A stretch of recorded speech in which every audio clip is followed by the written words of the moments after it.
Welcome to the Biscuit Book Club on Joy 620 WRJZ, featuring Marcy and Shelley.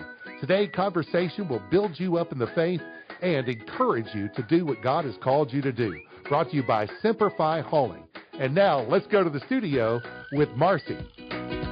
Welcome to the Biscuit Book Club.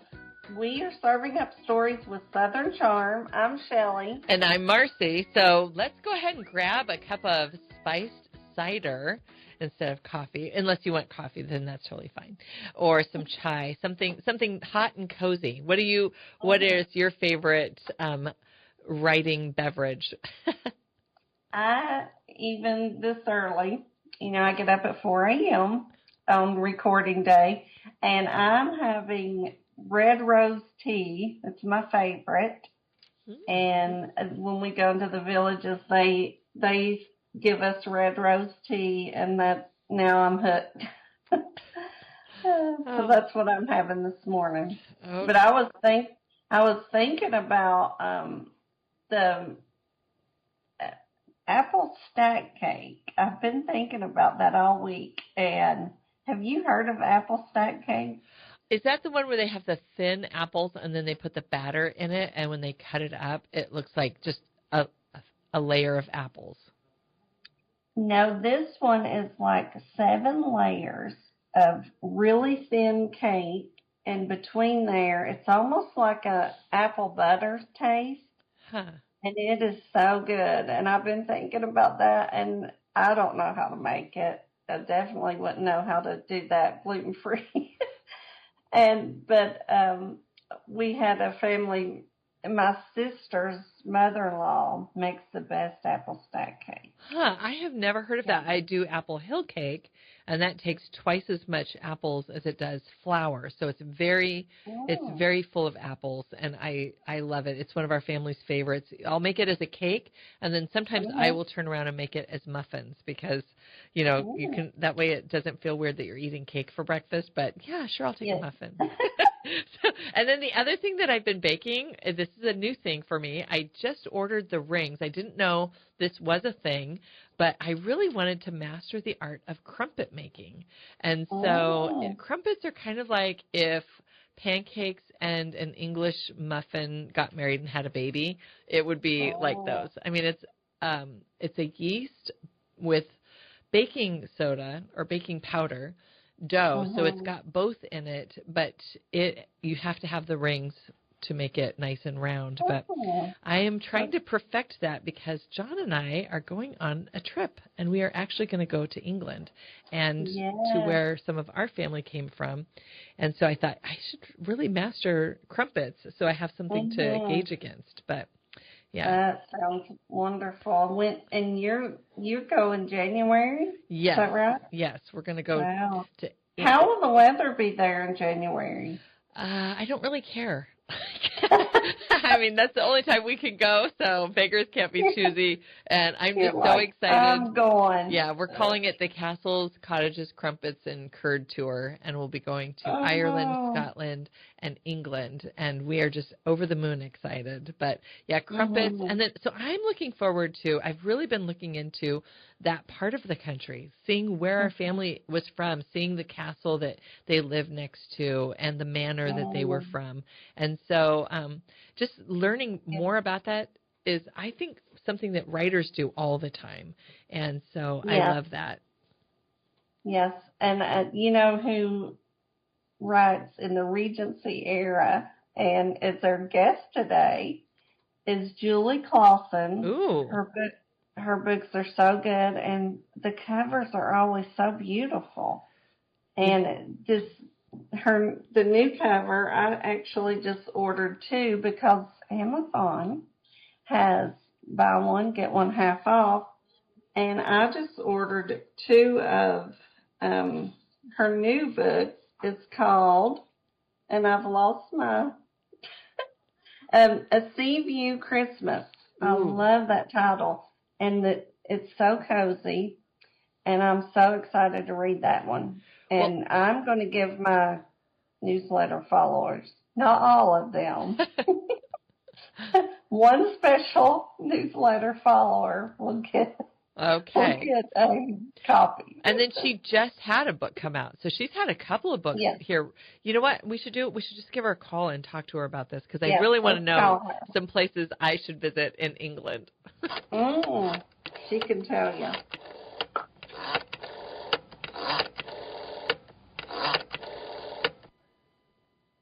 Hope she's home.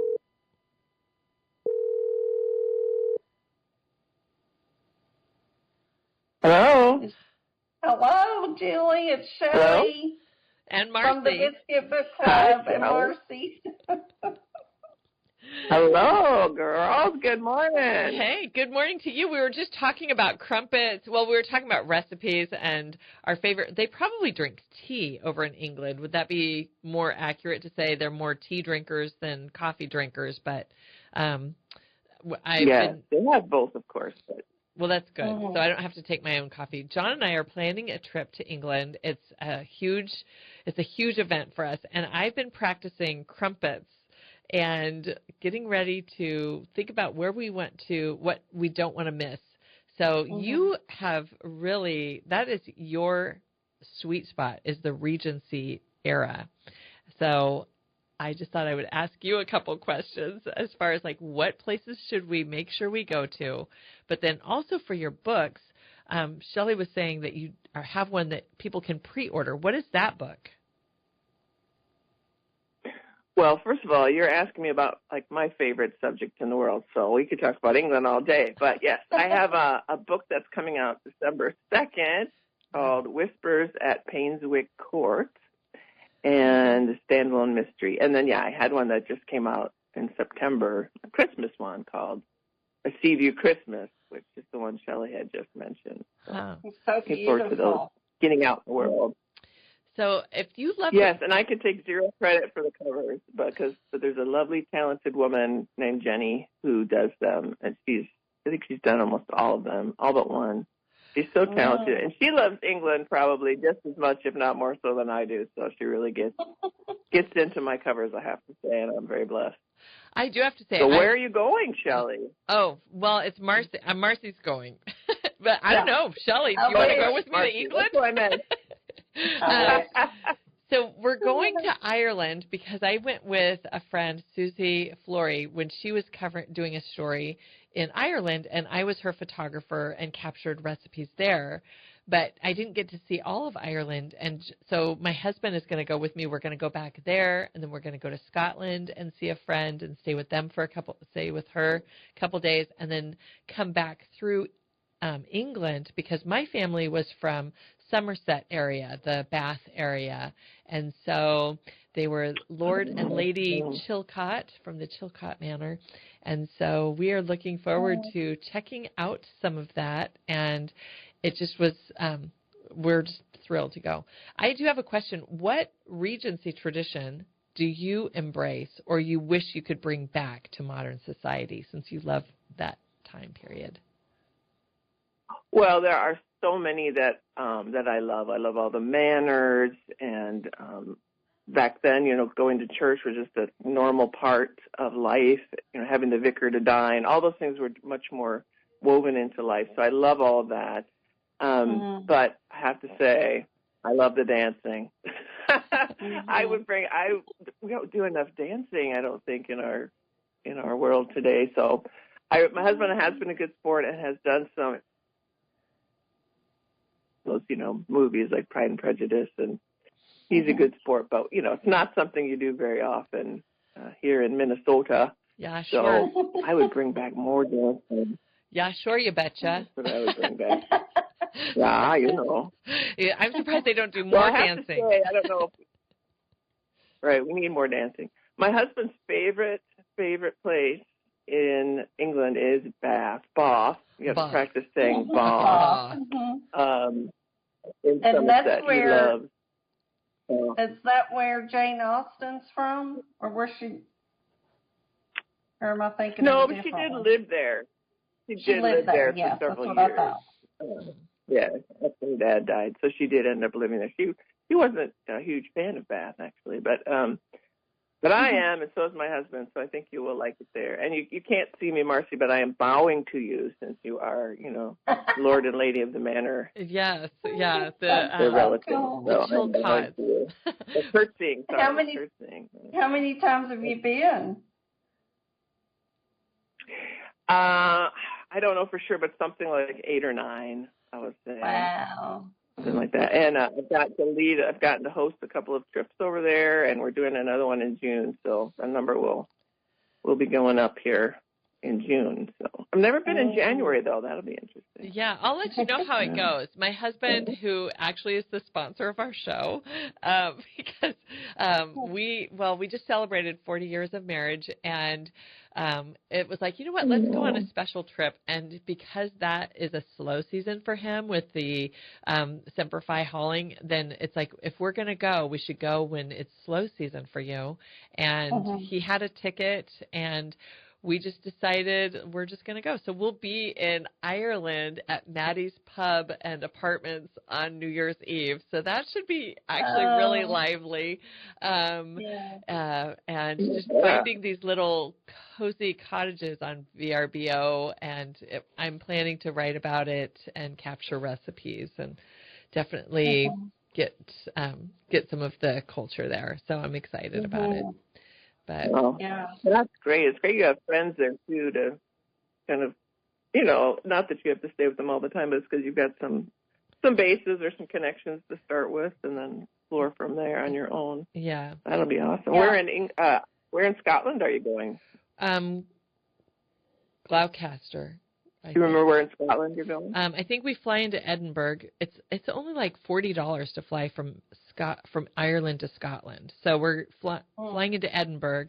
Then we're going to stay there and see the castle. We're staying near the castle, and then we'll go up to Gloucester.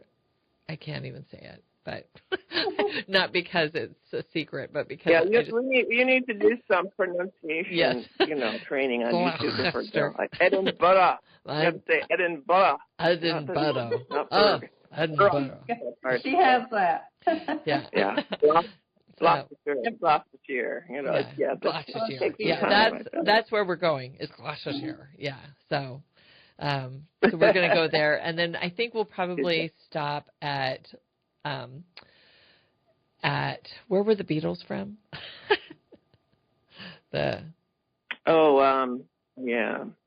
We'll probably stop there. Liverpool. Yeah, Liverpool. We'll probably stop in Liverpool and then go spend the rest of the time in the Bath area, the Bath area, so that we can check up on the Chilcot Manor and see where my family's from. So. And Julie, what is that one you can visit? Is it What? Sorry. Oh no, that's okay. I was just asking her if that's a Chilcot Manor is one you can visit, open to the public or not. I'm not sure if it's open to the public, but I was hoping if I have at least a shirt with my coat of arms on it, maybe they'll let me in. I don't know. I'll just tell them, hi, this is Marcy with the Biscuit Book Club. I just wanted to drop off some fresh or day-old crumpets to you and just tell you our family used to live here. How funny. There you go. Yeah. Crumpets will probably get you in.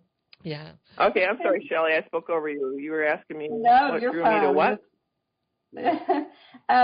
What first drew you to the Regency era? Okay, I'll give you my deep spiritual answer. What first drew me to Regency England was Colin Firth in Pride and Prejudice as Mr. Darcy. Like many women, we many other writers too, many other romance writers, we fell in love with that character, and I think that's a big chunk of the reason why so many of us write in that genre today. I really do, but.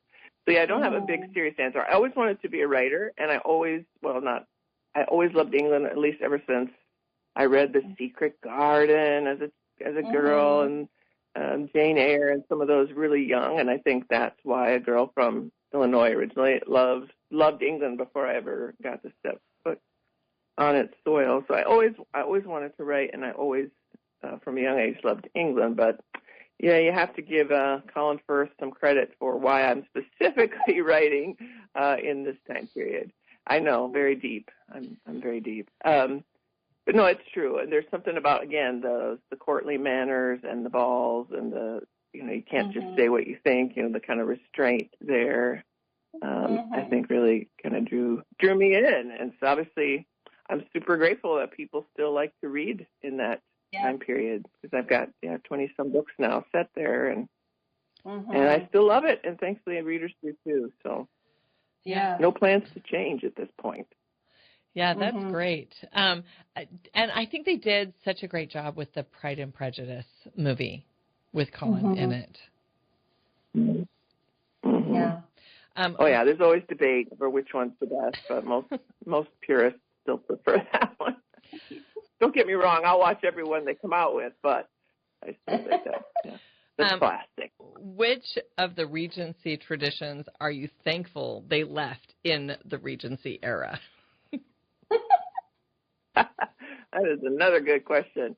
Well, that's the thing. When I first started writing, and I would, I mentioned the dancing and all that, I was like, oh, I was born in the wrong era. I love all that romance and the dancing. And then the more research I started doing, the more I was like, they didn't really bathe, and they used leeches for medicine, and there was squalor. They just dumped things out of their windows. And, the more I read the truth of it, I was like, okay, well, maybe if you had money, it was a romantic time period, but otherwise could be pretty grim in terms of how they treated women and other things too. So, I'm glad they've left we can bathe, once every half a year or something.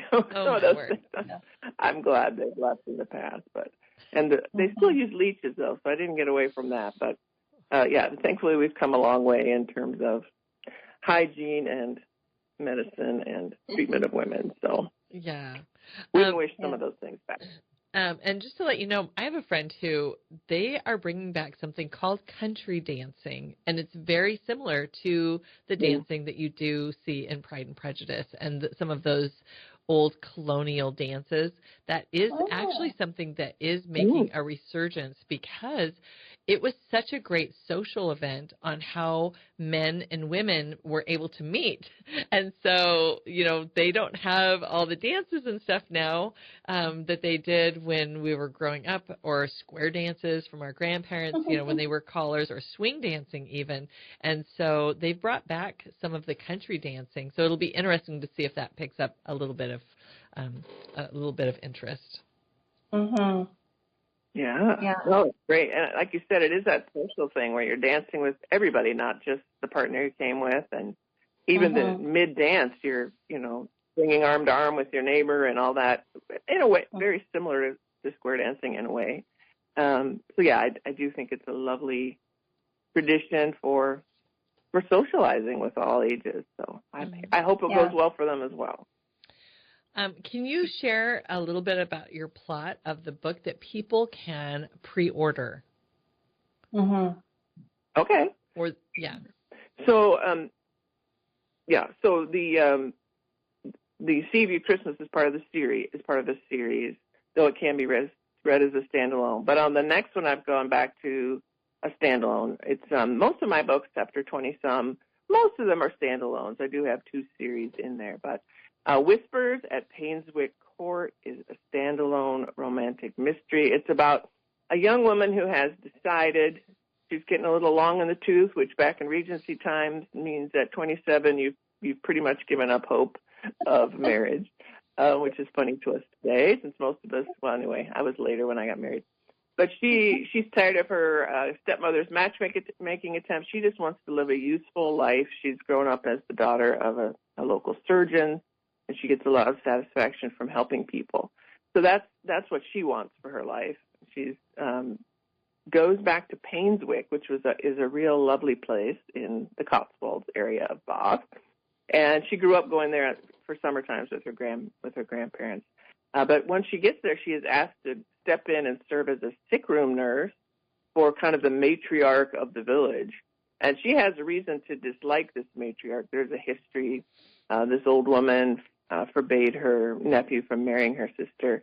So she has some resentments, but because she likes to help people, she moves into the manor to help this older woman. And of course, in the manor house are these two nephews that she knew as a much younger person who are both up to different things.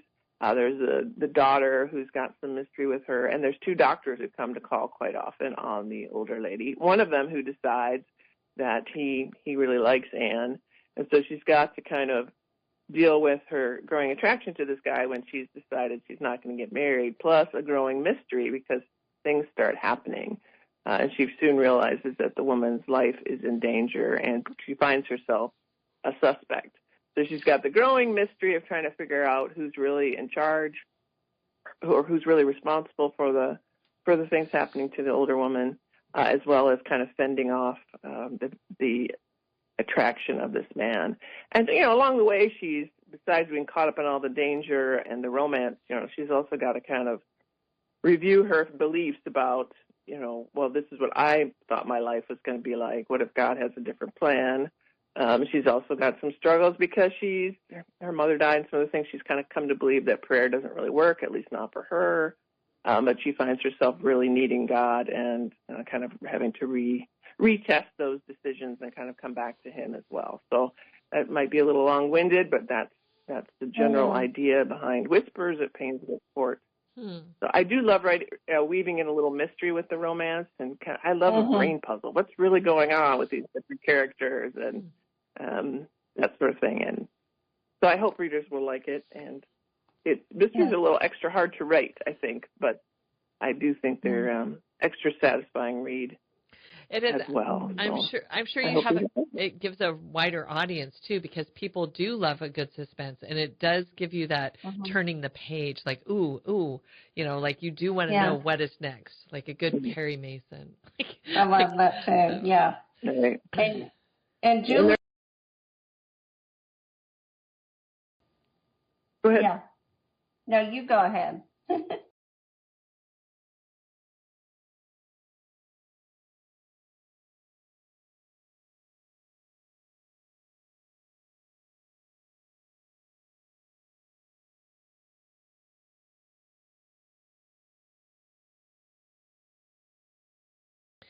Now, yes.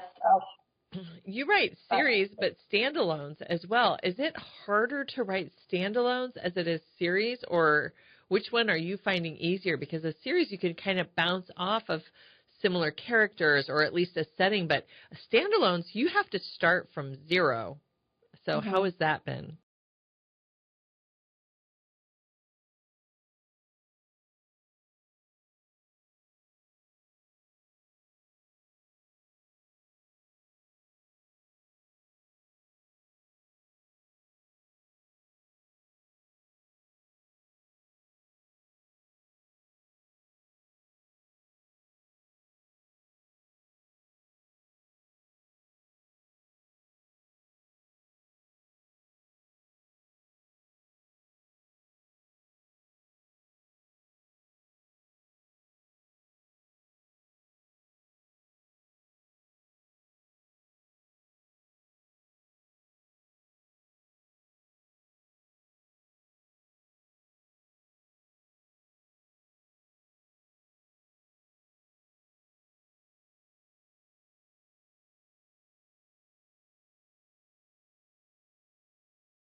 Yes.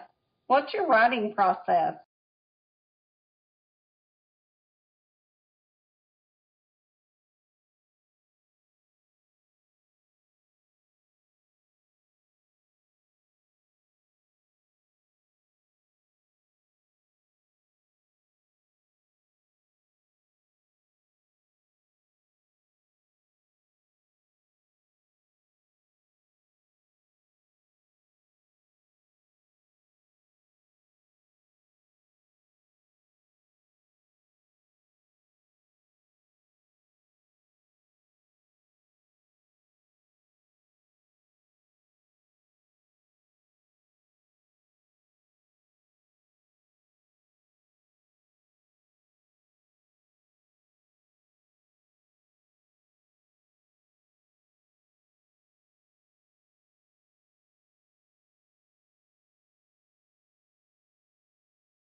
You leave room for the magic, right?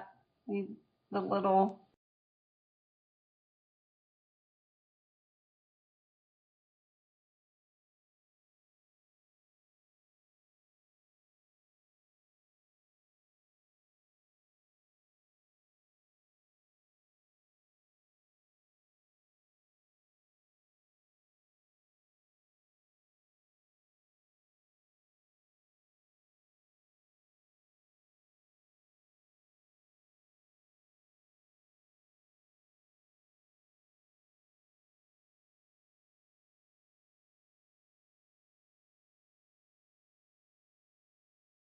Well, you never know. You might want to do a story about a California girl who's moved to Knoxville and has a radio show with a friend who actually is from the South and is going to England to look for the perfect crumpet.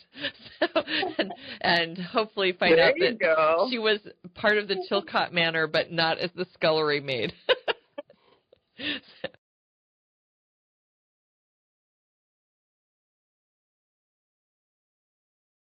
Yeah, actually, I guess Thomas Chilcot was one of the organists in the local parish. So, yeah, he probably did have the vicar over for dinner. You never know. So we'll have to find out. And we've been talking to author Julie Klassen, and she has 2 new books coming out. One just came out, and one is coming out in December 2nd. December 2nd. December, yes. And Julie, where can people find you?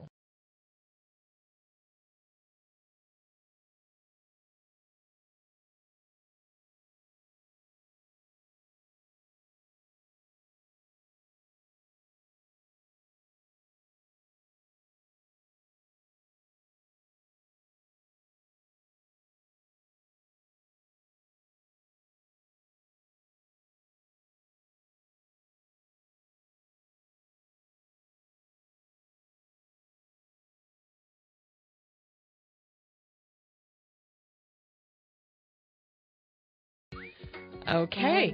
Well, thank you so much, Julie, for joining us. Thank you. We are wonderful. So excited to read your new book. I'm excited to go to England and check out Bath for myself. And you can visit Julie Klassen at julieklassen.com. And make sure you check us out at the Biscuit Book Club. Thanks so much for joining us. And we'll see you next week. Thank you. Keep reading. Keep it cozy, y'all. Bye.